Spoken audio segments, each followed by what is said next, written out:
Bonjour père et bienvenue dans ce focus. Aujourd'hui, on va parler des états généraux du patrimoine religieux. Et pour ça, on est dans un lieu très particulier. Est-ce que vous pouvez nous le présenter rapidement? Bien sûr, Étienne. Bonjour. Nous sommes dans la bibliothèque de la Fondation pour la sauvegarde de l'art français, en plein cœur du 9e arrondissement, sous Pigalle, rue de Douai. La Fondation pour la sauvegarde de l'art français, c'est une institution plus que centenaire maintenant, qui est le principal mécène des églises de France. C'est assez extraordinaire de savoir que cette fondation existe depuis plus de 100 ans à Paris, qu'elle rayonne partout en France pour aider à la sauvegarde du patrimoine religieux. Et si nous sommes ici dans sa bibliothèque, c'est parce que cette fondation est le principal mécène des États généraux du patrimoine religieux que la Conférence des évêques de France a lancé en septembre 23 et qui symboliquement dure jusqu'à la réouverture de Notre-Dame en décembre 24. Alors justement, ces états généraux du patrimoine religieux, on va en parler. Ça a été lancé il y a quelques mois déjà. De quoi s'agit-il exactement? Il s'agit d'une vaste opération de sensibilisation de tous les publics, que ce soit des publics ecclésiaux de l'Église ou des publics civils, à la richesse et à la diversité du patrimoine religieux dans notre pays. Il faut savoir que le patrimoine religieux français, dans toute sa compréhension, qu'il s'agisse du patrimoine immobilier, du patrimoine mobilier, et de celui qu'on connaît encore moins bien, le patrimoine immatériel, ce patrimoine religieux-là est le deuxième le plus riche et le plus important au monde après l'Italie. C'est dire combien il est important de mieux le connaître, de mieux le valoriser, et en le valorisant mieux, en faisant aussi qu'il soit plus utile à l'annonce de la bonne nouvelle dans notre pays. Quand on sait aussi que le patrimoine, chez nos contemporains, c'est finalement une religion laïque d'État. Quand on voit la passion que les Français ont pour leur patrimoine, je crois que la moindre des choses, c'est que l'Église elle-même connaisse un peu mieux son patrimoine religieux et s'en serve un peu plus pour annoncer le trésor dont elle est dépositaire, la bonne nouvelle de Jésus-Christ. Et alors si on fait un peu un état des lieux de ce patrimoine religieux aujourd'hui, est-ce qu'il va bien? Est-ce qu'il est en bon état? Et surtout, si on avait quelques chiffres en quantité, ça représente quoi exactement? Vous disiez le deuxième plus grand après l'Italie, ça représente quoi exactement? Alors pour vous donner des grands ensembles, des grandes masses, qui sont pas très précises parce que justement on fait aussi ces états généraux pour affiner ces chiffres en fait qu'on se transmet de génération en génération sans être tout à fait sûr de leur véracité. Mais pour parler globalement, on peut dire qu'en France on a 100 000 édifices religieux immobiliers. Alors quand je dis édifices religieux, c'est bien évidemment toute religion, même si c'est majoritairement catholique du fait de l'histoire de notre pays, toute religion, tout État, à la fois en ruine et en état, de fonctionnement, d'accueil du public, de propriété publique comme de propriété privée. Ce que l'on sait, c'est que sur ces 100 000 édifices religieux, du fait de l'histoire de notre pays, et en particulier la loi de séparation de 1905 des églises et de l'État, on a environ 42 000 églises qui sont aujourd'hui de propriété communale et qui sont affectées légalement au culte catholique, où il y a des messes habituellement tous les dimanches ou le plus souvent possible, des baptêmes, des mariages, des obsèques. On sait qu'on a un peu plus de 60 cathédrales qui sont propriétés de l'État et qu'il y a un peu plus de 2000 édifices qui ont été construits par l'Église après la loi de séparation de l'Église et de l'État. Donc 2000 édifices qui sont propriétés des églises et qui ont été construits au XXe siècle. Ça, c'est pour l'immobilier, c'est les grands ensembles. Et la deuxième chose que l'on sait, en particulier grâce à notre mécène qui nous accueille ici, la sauvegarde de l'art français, c'est que les églises de France renferment des trésors artistiques incroyables qui font que si on accumule tous les objets mobiliers contenus dans les cathédrales, églises et chapelles du pays, on a plus d'œuvres d'art cumulées que dans le musée du Louvre, qui est lui-même le premier musée de France et le premier musée au monde. C'est la raison pour laquelle la sauvegarde de l'art français a lancé la grande opération, le plus grand musée de France. Et l'un des buts des États généraux, c'est aussi de réaliser de nouveau que certes les églises sont des lieux de culte, mais elles sont aussi pour beaucoup de jeunes Français éloignés de grands centres urbains, de grandes métropoles régionales, le premier lieu d'accès au monde artistique et au monde culturel. Ce que l'on sait, pour être très bref, c'est que on a aujourd'hui environ 300 000 objets mobiliers, 300 000 œuvres d'art qui sont protégées au titre des monuments historiques par le ministère de la Culture. Quand je dis protégés, c'est que soit classés, soit inscrits. Et sur ces 300 000 objets, 80% sont des objets religieux, pour la majeure partie d'entre eux, contenus encore aujourd'hui, réservés, présentés dans des églises paroissiales. Donc ça atteste vraiment que cette intuition de la sauvegarde de l'art français, elle est juste, elle est vraie. Les églises de France sont le plus grand musée de France. Et puis le troisième objet, peut-être pour vous donner aussi encore quelques chiffres, après l'immobilier, après les objets mobiliers, le patrimoine immatériel, c'est une richesse incroyable, mais qu'on connaît mal aussi. D'une part parce qu'on connaît mal la notion d'abord de patrimoine immatériel, autant les pierres, on voit bien ce que c'est, autant une statue, autant un meuble, autant un retable, autant des vitraux, on voit ce que c'est. Sauf que lorsqu'on parle de patrimoine immatériel, on est un peu plus gêné aux entournures. Et c'est un des objets donc de cette démarche des États généraux que de mieux recenser pour mieux valoriser ce patrimoine-là qui recouvre tout à la fois les chemins de pèlerinage. Alors là aussi, quand on dit chemin de pèlerinage, il y a un chemin qui truste le haut du pavé, c'est Compostelle, Saint-Jacques de Compostelle. Mais dans notre pays, en fait, nous avons une multitude de voies qui mènent non pas vers Rome, mais vers Saint-Jacques de Compostelle. Et puis il y a aussi tout un tas d'autres pèlerinages. La Via Francigena, par exemple. Vous êtes au courant de tout, alors c'est même pas la peine de m'interviewer. C'est exactement ça. Et puis la Via Francigena, donc Canterbury, Rome, mais aussi tout un tas de pèlerinages locaux pour lesquels finalement des chemins sont encore entretenus aujourd'hui, soit par l'Église, soit par des propriétaires publics, soit par des privés, des associations ou que sais-je encore. Mais le patrimoine immatériel, c'est aussi des grandes fêtes patronales au retentissement large. Je pense en particulier aux fêtes johanniques à Orléans. Je pense à la fête de Saint-Nicolas dans le Grand Est, je pense au marché de Noël de Strasbourg. Enfin, on sent que ce sont des manifestations dont la société s'est pleinement emparée, mais qui ont un fond religieux encore extrêmement fort et qui participent finalement de cet intérêt dans notre pays pour le patrimoine en particulier, en général, et puis le patrimoine religieux en particulier. Et puis il y a les confréries de pénitents, il y a les ostensions septennales en Limousin, par exemple, les rogations, les grandes processions. Voilà, tout ça, ça dit la richesse et la diversité de ce patrimoine religieux dans notre pays qu'on connaît finalement assez mal, et le connaissant mal, qu'on utilise mal, qu'on exploite mal pour l'annonce de la bonne nouvelle. Et alors, avec tout ce recensement, cette recollection, c'est quoi un peu votre retour aujourd'hui sur ce patrimoine? Est-ce qu'il va bien ou est-ce qu'on doit en prendre plus soin? Comment va ce patrimoine aujourd'hui? Ouais. C'est vrai que c'était votre question. Globalement, alors je parle un peu moins fort pour pas qu'on nous entende. Globalement, il va bien. Faut pas trop le dire. Faut pas trop le dire parce que si on le dit trop, on va se dire c'est pas la peine d'investir. Mais si, justement, il faut continuer à investir pour qu'il continue à bien se porter. Bien évidemment, il y a des monuments emblématiques dont on sait qu'ils ne vont pas bien. Le plus emblématique, c'est bien évidemment Notre-Dame de Paris. Mais ce qui est très paradoxal, c'est que Notre-Dame de Paris n'aura jamais été aussi belle à la fin de cette année 2024 que dans toute son histoire. Et ce que l'on sait aussi grâce, d'une certaine manière, à l'incendie de Notre-Dame, c'est que on a redécouvert derrière Notre-Dame 42 000 autres Notre-Dame de Paris en France. Et donc on sent que les propriétaires, surtout publics aujourd'hui, ont un véritable intérêt à entretenir leur patrimoine. C'est l'un des intérêts de ces états généraux, c'est de rappeler aux propriétaires que ça coûte toujours moins cher de faire de l'entretien régulier que d'être contraint à un moment donné de faire de grosses restaurations et de gros travaux de rénovation. Globalement, hormis un millier grand maximum de clochers dans notre pays, le patrimoine religieux se porte bien. Mais le grand risque, c'est de le méconnaître. Quand on méconnaît, on oublie. Quand on oublie, on perd. Et donc, il faut sans cesse remettre le travail sur le métier et repartir dans une meilleure connaissance de ce patrimoine-là. Est-ce que vous sentez que c'est entre guillemets, c'est un rôle qui est pris très à cœur par les différents propriétaires de ce patrimoine, qu'il y a quand même un engouement, peut-être dû à Notre-Dame, mais peut-être déjà avant l'incendie, de dire voilà, c'est un patrimoine, on doit en prendre soin. Je voyais récemment dans l'Est, j'ai plus le village exactement, mais où voilà, il y a une église qui a été fragilisée, on n'a pas le choix, il faut la détruire, mais le village a tout de suite dit on va refaire une autre à côté, on va récupérer des pierres, on va refaire une autre à côté. Il y a une sorte de transmission, de se dire voilà, c'est une église qui disparaît pour en faire apparaître une autre. Mais c'est pas forcément comme ça partout. On sait aussi qu'il y a des églises qui disparaissent, qui sont juste détruites parce que désacralisées, elles ne servent plus et plus personne ne peut s'en occuper.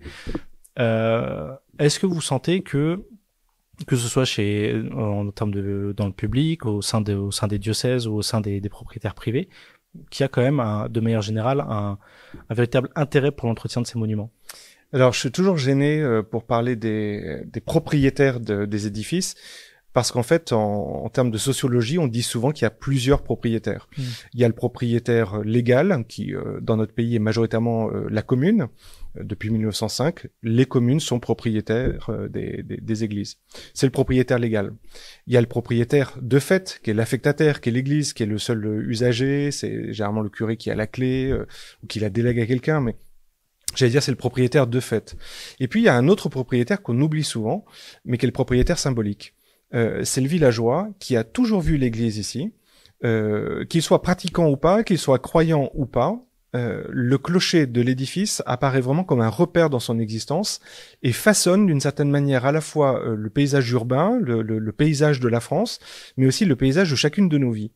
Et je crois que l'exemple que vous soulignez là de ces clochers qui sont abandonnés, sur lesquels finalement un conseil municipal se prononce en disant on va le raser parce qu'aujourd'hui on n'a plus les moyens, etc. À chaque fois que cette expérience-là a eu lieu, c'est rarissime, à chaque fois que cette expérience a eu lieu, les conseils municipaux ont été obligés de faire marche arrière et effectivement de reconstruire une église ou d'investir beaucoup plus que ce qu'ils imaginaient parce que l'opinion publique était favorable finalement au maintien de ce clocher-là. Pour moi, c'est très important parce que ça veut dire que le clocher, dans une société profondément horizontalisée comme la nôtre, demeure encore aujourd'hui un symbole de verticalité dont on a besoin dans chacune de nos existences. On le voit quand on est confronté avec joie à la naissance d'un enfant à venir. On est renvoyé au mystère de la vie. On le voit quand on est affronté à la disparition d'un être cher. On est renvoyé aussi au mystère de cette existence qui à un moment donné s'achève, mais dont on pressent au plus intime de nous-mêmes qu'on est appelé à survivre à cette nature. Je crois que le clocher, symboliquement, renvoie à tous ces questionnements qui nous sont intimes, qui nous sont familiers. Et ils en sont d'une certaine manière la manifestation. Donc je crois qu'il faut manier le patrimoine religieux de notre pays un peu comme on manie de la nitroglycérine. C'est extrêmement fragile et je crois qu'il y a des enjeux qui nous dépassent derrière. Alors, on va venir un peu plus sur Paris. Il y a aussi un patrimoine très très large à Paris au sein de l'Église. Si on devait prendre un peu deux exemples qui rentrent un peu dans tous les critères de ce que vous avez recensé dans les États généraux du patrimoine, ce seraient lesquels un peu pour montrer un peu les choses peut-être qui peuvent se vivre et qui se passent à Paris en termes de patrimoine? Alors moi j'ai un tropisme particulier pour une église de l'Est parisien qui s'appelle Saint-Joseph-des-Nations près du canal Saint-Martin dans le 11e arrondissement, parce que même si je suis prêtre du diocèse de Périgueux et Sarlat dans le sud de la France, j'ai été formé à Paris et j'ai fait un stage de 3 années. J'ai démarré comme jeune prêtre dans le 11e arrondissement et c'est vrai que j'avais un intérêt tout particulier pour cette paroisse, pour ce clocher, parce que c'est pour moi le clocher emblématique des usages compatibles. Ce que l'on appelle les usages compatibles aujourd'hui, c'est toutes les activités qui ne sont pas nécessairement du culte, mais qui peuvent se dérouler, j'allais dire de concert, sans mauvais jeu de mots, avec l'activité cultuelle dans une église. Pourquoi est-ce que je vous parle de Saint-Joseph-des-Nations? Parce que cette paroisse a été l'une des premières, il y a près de 20 ans maintenant, dans Paris, à intégrer, à organiser hiver solidaire. C'est-à-dire l'accueil des plus démunis, l'accueil des plus précaires, le temps de plusieurs nuits, lorsque l'hiver est vraiment froid, lorsque les conditions d'accès des plus précaires ne sont plus rendues possibles par les pouvoirs publics.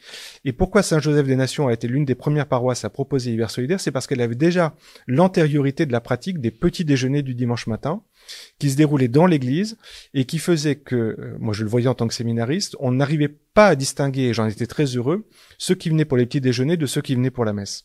Et ça, en fait, ça a forgé en moi une conviction profonde, sincère et que j'espère durable, qui est que finalement, entre activités proprement cultuelles, liturgiques, comme on l'entend habituellement, et une activité caritative ou solidaire, je pense que de plus en plus, la frontière est abolie.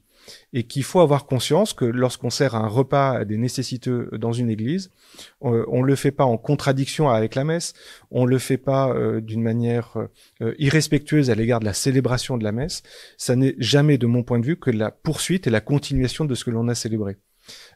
Et pour moi, c'était très important en présentant la grande enquête des États généraux à Saint-Joseph-des-Nations, de pouvoir, d'une certaine manière, saluer l'engagement des paroissiens et du clergé de cette paroisse depuis plus de 20 ans maintenant, dans ces activités compatibles. Et puis, il y a un deuxième exemple, peut-être plus culturel, plus artistique aussi, toujours dans Paris, dans le 9e arrondissement, à Notre-Dame-de-Lorette. J'ai eu la chance il y a quelques mois de pouvoir assister à l'inauguration de la restauration de fresques qui ont entre autres été mécénées par la Fondation pour la sauvegarde de l'art français qui nous accueille dans sa bibliothèque.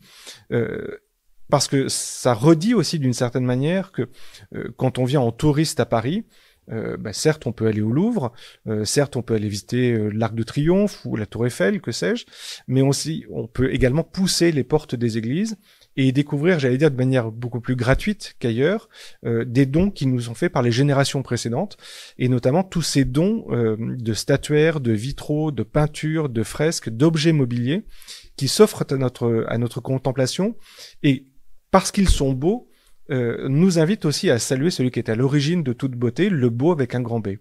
Donc, vous le disiez, justement, on peut passer la porte des églises pour découvrir une ribambelle d'œuvres dans toutes les églises, que ce soit parisiennes ou même en France.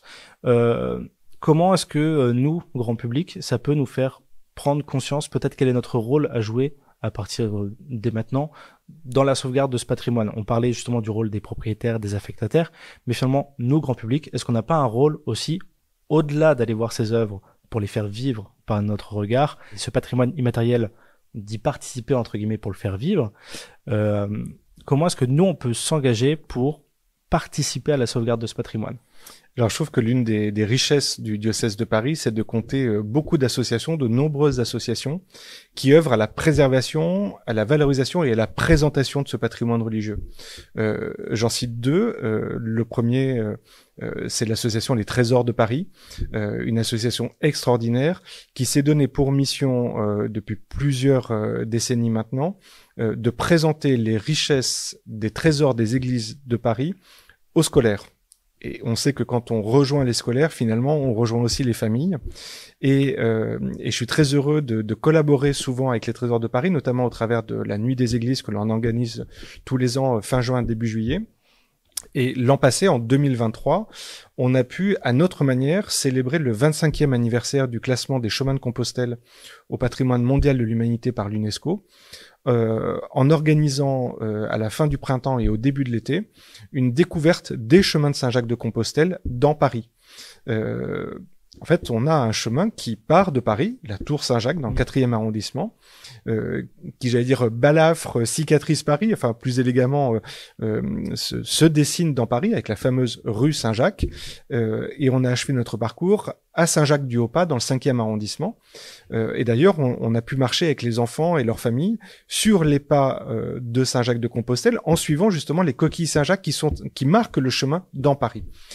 Donc voilà, c'est rejoindre les équipes des Trésors de Paris qui font un travail formidable d'initiation des jeunes générations à la richesse et à la diversité du patrimoine religieux dans Paris. Puis le deuxième, bien évidemment, c'est Art, Culture et Foi, qui est là aussi, je trouve, d'une richesse incroyable, à la fois en termes de conférences, à la fois en termes de visites d'église. Il y a, de mon point de vue, il y a un programme qui s'enrichit chaque année d'une manière incroyable.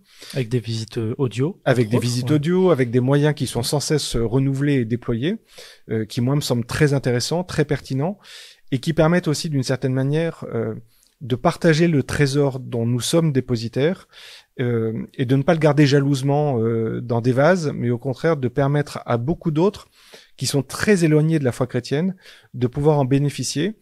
Et puis, sait-on jamais aussi d'être rejoints dans leur questionnement le plus intime par cette réalité-là. Je vous donne juste un dernier élément qui pour moi a été extrêmement significatif. En 2023, nous avons célébré en France 5500 baptêmes d'adultes la nuit de Pâques. 2024, je crois savoir qu'à Paris, il y en aura 500 qui seront baptisés la nuit de Pâques dans tous les clochers parisiens. Grâce à un micro-sondage, j'ai réalisé avec mes équipes il y a quelques semaines que le patrimoine religieux apparaissait comme le premier motif objectif de conversion de ces jeunes adultes, pour 40% d'entre eux. Le deuxième motif, c'était la rencontre avec une communauté croyante et fervente. Et le troisième motif, c'était la rencontre avec un prêtre.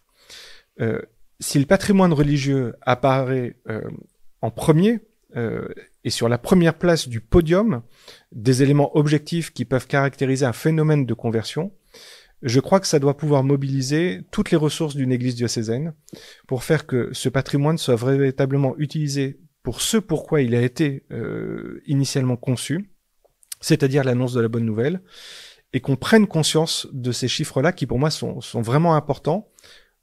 Faire œuvre de préservation du patrimoine religieux, c'est pas se substituer à l'État, c'est pas se prendre pour le ministère de la Culture, c'est remplir véritablement la mission d'annonce de la bonne nouvelle qui est la nôtre.